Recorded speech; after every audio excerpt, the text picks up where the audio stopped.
Coming up on Kochie's Business Builders, we find out how to get your customers paying quicker, look at why you should stick to your brand values with Mecca Cosmetica, and get some tips for success from Business Chicks.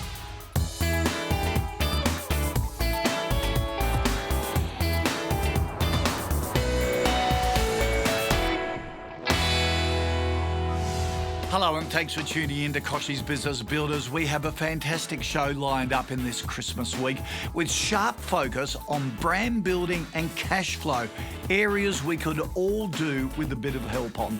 First up, we visit brand experience agency LiveWorks to find out how to get paid on time and structure your payment terms for better cash flow.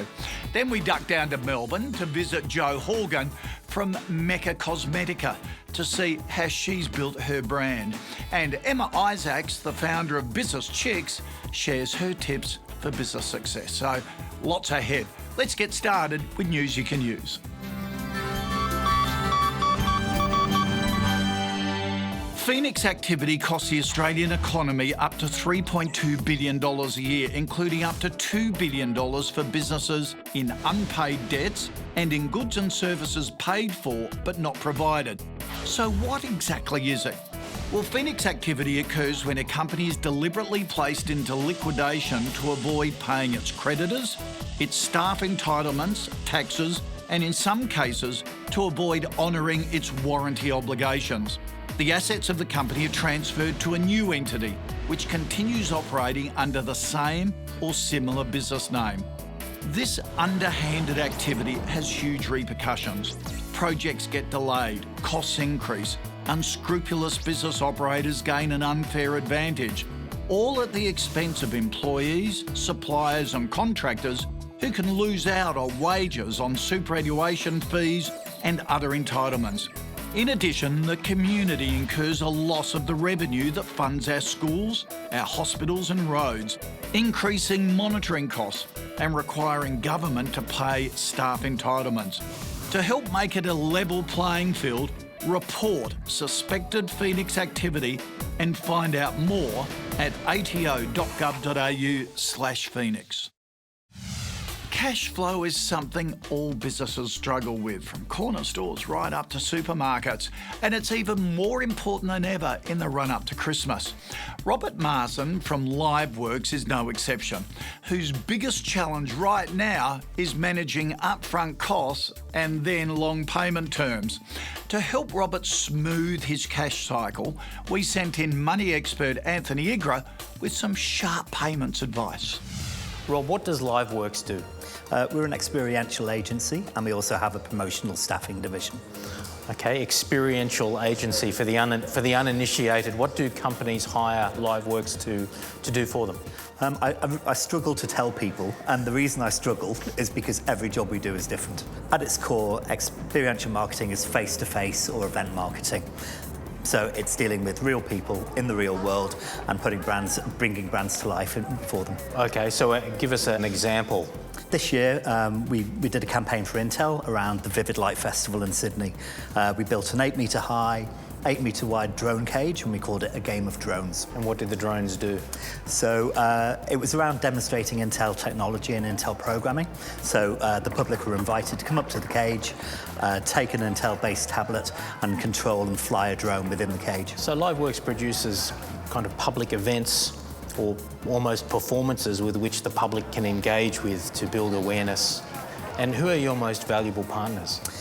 In the experiential marketing game, it's very project-driven. So clients that come back to us with repeat events are our most valuable. Intel would be top of the tree for that. Okay. And how has growth been in recent years, and how does it look going forward? Great. I mean, I'd say about 50% year on year. Really, that much? Yeah, it's been great. And like you said, for a company our size, which is pretty small, we've got some great blue chip clients on our books. So then 50% year on year growth, what have you tripped over? What are some of the problems? I guess we are a small business, and like a lot of small businesses, I think cash flow is one of our main challenges. It's brilliant to be able to work with blue chip clients, but a lot of those guys, have pretty harsh payment terms. They're not as nimble and mobile as we are and have to be.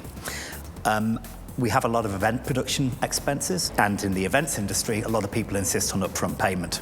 There's no hard and fast rule about how long we get paid with different clients. They're all different. But, when you're talking maybe, in the worst cases, up to 3 months, 3.5 months before you see any money, when you're investing upfront production expenses, it can be a real challenge. You've confirmed in my mind what the issue is. You have a long tail to build up to the actual delivery of the event. Yeah. And you're incurring costs and working like mad all the way along before you deliver what your client's actually paying for. Yeah. Okay.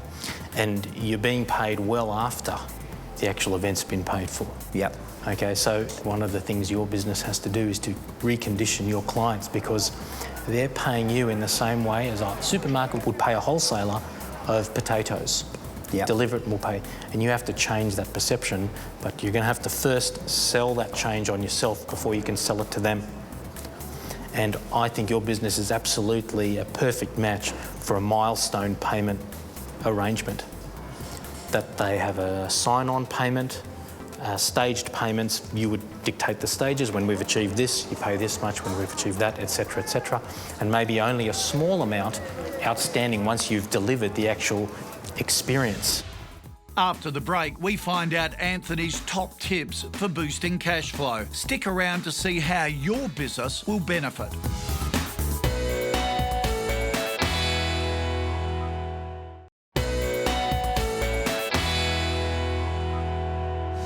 Before the break, we heard about Robert and his cash flow challenges. Now it's time for Anthony's advice to improve the situation. Because I'd say about 50% of the pressure and the stress of any individual job is around juggling finances, trying to work out how we find the money to pay suppliers, get things moving, and manage their expectations as well. Well, see, I don't think you're taking full advantage of your experience, what you've done for other people, and the kind of clients you have. And you can, I think, stand on 2 feet proudly and say, well, if you want us to be doing this, this is how we need to work, because we can't deliver it any other way. And I think they'd be reasonable. The thing is that to always work with the person at the client's company who you can express these interests to. Quite often, a company such as yourself will end up dealing with someone in accounts who say, well, those are our terms. It's very important that the person in the company who you're liaising with on the event, they talk to accounts. You never talk to accounts. I think the suggestion about outlaying structured payment terms, we don't have that on our invoices at the moment. We have a cash on. No, but not in the invoice. It's too late. In the quote. Yeah. So in the quote, you should say, at this stage, we're going to deliver these things to you, and we'll require 10%. We're then going to deliver this much to you, and we'll require 40%. And we're going to deliver this much to you. Some ideas that you can kick around to be inventive is you could offer a small percentage deposit for a company that agrees to those terms. You can pay 60 days, but this is the price. But this is the price if you pay by instalments. Think of it as a reward. I'm going to reward you by X $1,000 if you pay on time. Rob, it's been very interesting. Thanks for talking to us. Pleasure. To learn more, visit intel.com.au/businessbuilders. Anna, Rob's issues are no different to a lot of small businesses with big clients. Those big clients, you're a bit scared to chase them for money, but otherwise, you're their bank. Definitely. And I think Anthony's advice of setting milestones is definitely a good one for Rob to take into account at any other small business too. If you're paying for a deposit up front or hitting certain milestones in your work, I think definitely ask for payment for some of that payment in staggered terms, for instance. And we've personally been working with Rob for about 3 years now, and we didn't understand that he was having these issues till about 18 months until he felt so comfortable with us to tell us. And then we found a solution for him with our accounts department. So definitely really ask the question. And that's the interesting thing. When you do approach somebody, everyone's pretty reasonable in business. Everyone understands cash flow, so you just ask, don't be scared. Yeah, absolutely. Sometimes it's 3 or 4 months until the whole project's finished, and you don't think that we shouldn't be paying you for another 4 months after that. So definitely just ask the question. All right, thanks, Anna. Look, I love Anthony's advice. The best bit, I think, is how important that initial quote is. It's not the invoice that's important, it's the quote, which should outline your payment terms. All right, let's take a look at the new businesses on the horizon, see what our panel think in the elevator pitch.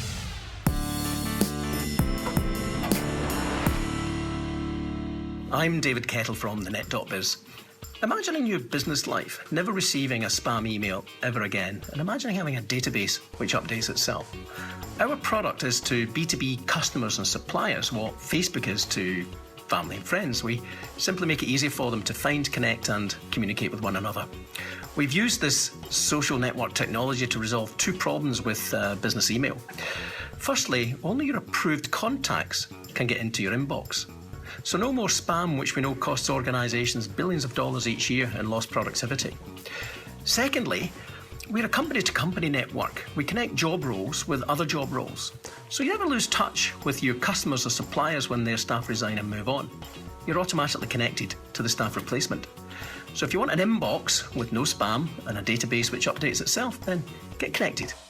Sounds like Nirvana. No spam. If he can make it work, I'm up for it. Yep. I'm like deleting 30 things daily, and even though I unsubscribe to whatever I don't want to, they always just seem to find me somehow. So if he can really have this technology that does this and market it that way, I think it's great. Yeah, look, I agree. I get spam across 3 or 4 different email addresses.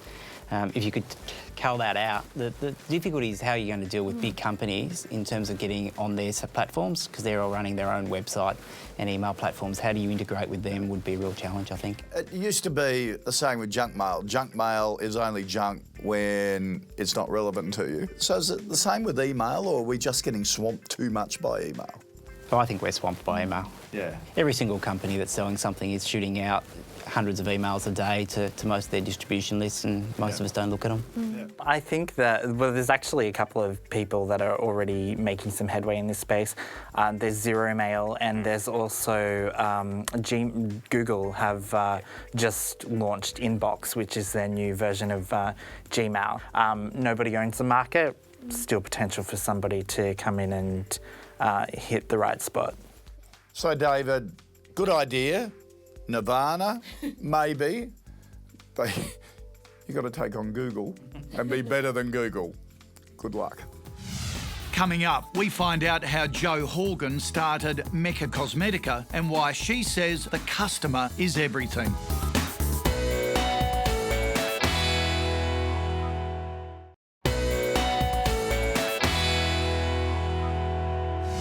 Mecca Cosmetica started as an idea born in a small terrace in Melbourne and has since grown into one of the leading beauty retailers in Australia. KBB's Alex Brophy sat down with the founder, Jo Horgan, to hear her story, brand values and lessons for other entrepreneurs. You've grown some incredible brands here to be the leading beauty retailer in Australia, Jo. Where did the inspiration for Mecca come from? The inspiration came from the global makeup scene, married with what I thought the Australian customer would want. There were these extraordinary brands that were just exploding internationally. None of them were available in Australia, and I was crystal clear the Australian customer would love these brands if we brought them in and put them in a modern, inviting space with superb customer service. What were your brand values in the beginning? When I started, I was crystal clear that the customer was everything, and we wanted to very clearly inform, educate and entertain the customer in the space. So you've had big success winning reputable international brands to build your own brand. How did you win their confidence and trust to come on board in the beginning? I went with a presentation that was all about what's in this for the customer, what's in this for you, the brand. I was almost psychotically persistent, ringing them, bombarding them, writing to them. My whole objective was make this easy for them to make the decision. Now, you can't have done all this yourself. Can you tell us a bit about the team behind Mecca? My goal was to bring highly intelligent, engaged people into the business and give them the freedom to absolutely fly. What has happened as a result is that people have taken this business so much further than I ever imagined, and I've never been threatened by that. I actually do a boogie dance every time someone comes into the business, and they just blow me away at how much better they are than I am. And I think recognising that is just so helpful. What are the key attributes you look for when you are recruiting? Well, in the early days, I described it as they have to have shiny eyes. And people would go, what does that even mean? People have to have an incredibly positive attitude to life. They have to be inquisitive, intelligent, open-minded, and just this passion for life. What are some of the things that have worked for you that you think other entrepreneurs can learn from? For me, it was never giving up, just not taking no for an answer, having good partners from the outset, building really deep and loyal relationships with them. You know, whether it's having the same accountant or the same architects or our bank. You know, we've been with the NAB for the last 18 years. Get the partners on board, grow with them, and they end up thinking about you and doing so much more for you than the traditional transactional relationship. And also keeping the customer front and centre all the time, even when it didn't necessarily make bottom line sense. That's some great advice. Your mother also started a business from scratch. Is there anything that really resonates or that's lasted with you from her experience? Watching her just be fearless and going, I'm just going to give it a go. I'm just going to step so far outside my comfort zone. What's the worst that can happen? Nothing. Someone says no, or you get the opportunity. And she always used to go around saying, oh, I'm not leading a little life. and my parents have always said, you know, whatever you do, don't lead a little life. You know, don't be scared to just give it a go. Well, Jo, you're certainly living a big life. Thanks a lot for sharing your story with us. Thank you so much. Absolute pleasure to be here. This Entrepreneur in the Spotlight brought to you by NAB. What an inspiring business owner. Jo's advice about giving staff the freedom to fly and recognising that her people have taken the business further than she ever imagined is perfect. And an important tip on the value of lasting professional relationships, like that with her bankers at NAB. Now it's time for Lessons from Legends with Emma Isaacs, and then another handy tech tip. When I think about my top 2 tips for success, I think about being kind to people and never losing an opportunity to network with people, to build a relationship. And that all circles back to being kind to every single person you meet. When you need a relationship, it's too late to build one. So I always say come from a place of kindness and build your network. I think the second tip for success would be to back yourself. No one is going to believe in your vision and your mission as much as yourself. So have self-confidence, back yourself, and believe in whatever you're trying to create. You will get there.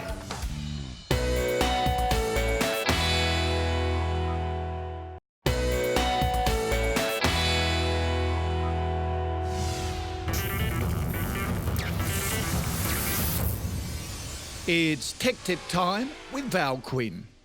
Business owners often try to do everything, and they can't, especially when it comes to skills that they just don't have. So the best solution here is to consider outsourcing, so you don't have to have the expense of hiring full-time people to get the job done.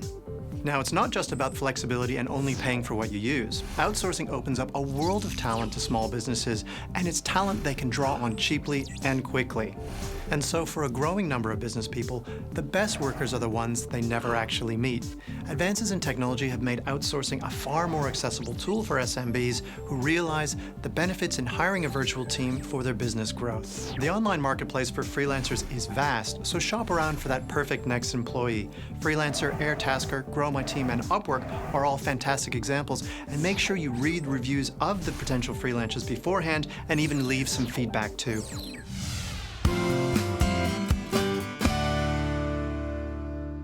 All right, time for an Ask Kochie. This one from Tim, who posted it via Facebook.